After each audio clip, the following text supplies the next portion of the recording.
Nagmistulang ghost town ang isang lugar sa California sa Amerika na naabo matapos lamunin ng wildfire. Sa Pennsylvania naman, libo-libong bubuyog ang natagpuang namumugad sa isang bahay. Yan at iba pang balitang abroad sa report ni Mark Salazar. Nagmistulang ghost town ang bahagi ng Greenville sa California, USA matapos kumalat ang wildfire na nagsimula sa Sierra Nevada Mountains. Natabunan ng abo ang mga sasakyan at mga gusali.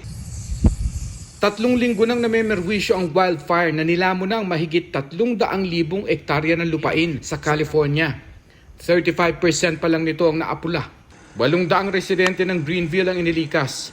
Wala namang naiulat na nasugatan o nasawi. Sa unang tingin ay liwanag lang sa dilim ang nasa video na yan. Pero maya-maya pa,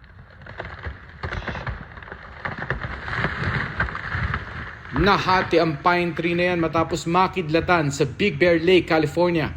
Agad namang naapula ang apoy. Sa Pennsylvania naman, isang bahay ang pinugaran ng aabot sa 450,000 na bubuyog. Mahigit 30 taon na raw na nakikitira ang mga bubuyog sa bahay. Nasira na ang mga haligi at dingding nito. Inalis na ang mga bubuyog. Tumagal ng isang buong araw ang pag-relocate sa mga bubuyog mula sa bahay papunta sa isang local farmhouse. Mark Salazar, GMA News. Huwag magpahuli sa mga balitang dapat niyong malaman.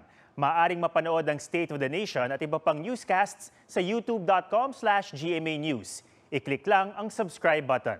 Sa mga kapuso naman abroad, maaari kaming masubaybayan sa GMA Pinoy TV at www.gmanews.tv.